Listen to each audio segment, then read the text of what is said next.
Morning Business, le débat. Nicolas Dos, Jean-Marc Daniel nous ont rejoints sur ce plateau. On va avoir besoin de votre éclairage. J'espère. Il n'y aura pas de pause sur les hausses de taux aux États-Unis. La Fed anticipe des hausses supplémentaires face à une forte inflation persistante. C'est ce qui ressort des minutes de la Fed publiées hier soir.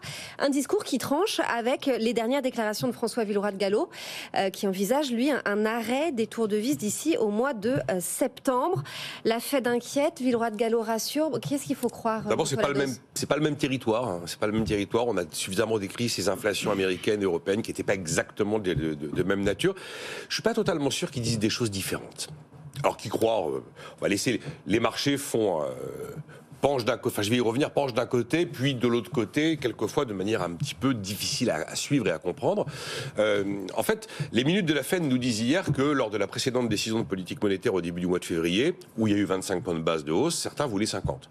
Et donc ils disent, oula, il resterait donc des faucons au sein du Conseil des gouverneurs de la Réserve fédérale américaine, même si ce sont les colombes qui l'ont remporté. Donc il y aurait un risque de durcissement de politique monétaire. Ah oui. C'est quand même ce que je lis vraiment dans les minutes de la Fed. Plus que l'idée que ça va forcément durer, se durcir. J'ai envie de dire, comme on dit en langage de boursier, les décisions passées ne présagent pas forcément des décisions futures. Quant à ce que dit François Villeroy-de-Galhau, ça me semble assez cohérent avec le niveau des taux qu'on a atteint aujourd'hui en zone euro, de dire qu'on ne va pas forcément mettre un tour de vis à chaque décision de conseil des gouverneurs, et puis qu'on peut arriver à un moment où on considère que la politique monétaire est à un bon niveau par rapport à la présence d'inflation. Je me méfie toujours de cette tentation de vouloir essayer de comprendre et d'expliquer les mouvements des marchés. On a vécu là ces dernières semaines avec une musique qui était après l'inflation, la désinflation, et les banques centrales vont lever le pied. Et puis on avait des indices qui s'emballaient. Là, on a des résultats d'entreprises qui sont bons, dans bien des cas supérieurs aux attentes.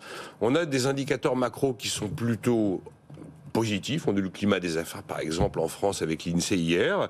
Et puis on a tout d'un coup des marchés qui fléchissent. Donc je suis toujours très très prudent avec la volonté, comme on le fait, et c'est notre travail, de réagir à l'actualité quotidiennement. Ah, pourquoi les marchés ont fait ça hier? Et on explique quelques heures plus tard qu'il s'est passé ça ou ça. Et objectivement, c'est souvent un peu une explication au doigt mouillé. Donc là, moi, je vois que effectivement, il y a une résistance de la croissance qui est supérieure aux attentes. Alors, j'essaie de me dire comment réfléchir un boursier. Comment réfléchir un boursier, qu'il soit d'ailleurs américain ou européen. Il y a plus de croissance que prévu. Plus de croissance, ça pourrait alimenter l'inflation. Donc, effectivement, ça pourrait pousser les banques centrales à poursuivre les durcissements de politique monétaire. Après, dans la question qui a raison, moi, je vois un juge de paix, ce sont les taux longs. Et effectivement, là où on voit que la bourse a changé de pied, c'est à partir du moment où les taux longs se sont un peu retournés et que le 10 ans américain est allé vers les 4 et que là on voit que le 10 ans français est à 3%. Maintenant, quand vous regardez ce que disent les analystes de marché aux États-Unis, ils pensent quand même qu'on va plutôt vers un bear market qu'autre chose, et ils anticipent une baisse des indices de l'ordre de 20% quand même, d'ici les 6 premiers mois de l'année. Bon, alors Jean-Marc Daniel, lui, parle couramment le langage des banquiers centraux, c'est-à-dire qu'il n'y comprend rien. Oui, absolument. On est dans la phase d'impuissance incompétence et donc sur le diagnostic partagé avec Marc Fiorentino, je conforte impuissance incompétence. Alors simplement parce qu'il me frappe. Dans quel camp vous étiez, Jean-Marc? Moi, j'étais plutôt dans l'impuissance. D'accord. Marc Fiorentino est plus sévère, plus virulent, et peut-être une forme d'espoir chez Marc Fiorentino, c'est-à-dire que les incompétences ça se corrige, l'impuissance c'est difficile à corriger. Et donc non, je pense d'abord que il n'y a pas que des enjeux de marché et de bourse dans cette affaire. Les trois remarques du jour. La première remarque, c'est que effectivement, les minutes de la Fed sont avant février, c'est la réunion de février. Là, on a quand même une situation économique qui a évolué. Et en Europe, il y a un vrai débat, mais qui est un débat qui est en train de devenir un débat de nouveau entre les pays du Nord et les pays du Sud. C'est-à-dire que François Villeroy-de-Galhau rejoint d'une certaine façon Ignazio Visco, qui est le gouverneur de la Banque centrale d'Italie, qui a fait un discours très détaillé, expliquant pourquoi il fallait arrêter de monter les taux, et qui était extrêmement bien mené. C'est-à-dire que c'est crédible d'ailleurs. Tout à fait. Alors, non seulement crédible, mais c'est le gouverneur de la Banque centrale d'Italie, on l'a vu avec Mario Draghi, c'est en général quelqu'un de très haute tenue. Et donc, ils sont tous les deux compétents, ceux-là. Oui, ceux-là, oui. Ceux-là, oui.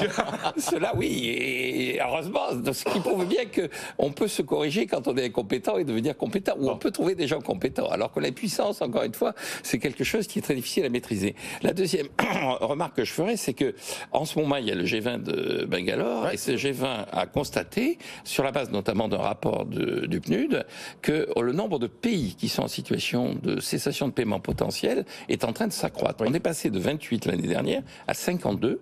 Il faut arrêter de monter les taux. Et donc, il faut arrêter de monter les taux, parce que tous ces gens-là sont totalement étouffés, et on est en train de générer une crise de la dette de façon relativement artificielle, avec des pays comme le Ghana. Le G20 est revenu sur le Ghana, qui a craqué au mois de janvier, alors que le Ghana était l'archétype du modèle, du pays modèle du FMI et de la Banque mondiale. Troisième remarque. Et la troisième remarque, c'est que je pense que fondamentalement, encore une fois, l'inflation est une inflation qui est liée à des mécanismes qui sont autour de la guerre en Ukraine, et on va avoir un mécanisme où les prix sont montés en avril de l'an dernier, donc on va avoir une base qui va se modifier, et donc les indices vont assez spontanément, assez naturellement baisser. On voit d'ailleurs les prix des matières premières, on en parle ce matin, on sera avec la patronne des Ramettes à 8h15. Du coup, il y a une sorte de déflation sur certains aspects. Oui, sur les prix des matières premières, non seulement les prix se sont stabilisés, mais on est même dans une phase où ils commencent à baisser. Nickel, cuivre, en dessous du niveau de 2019.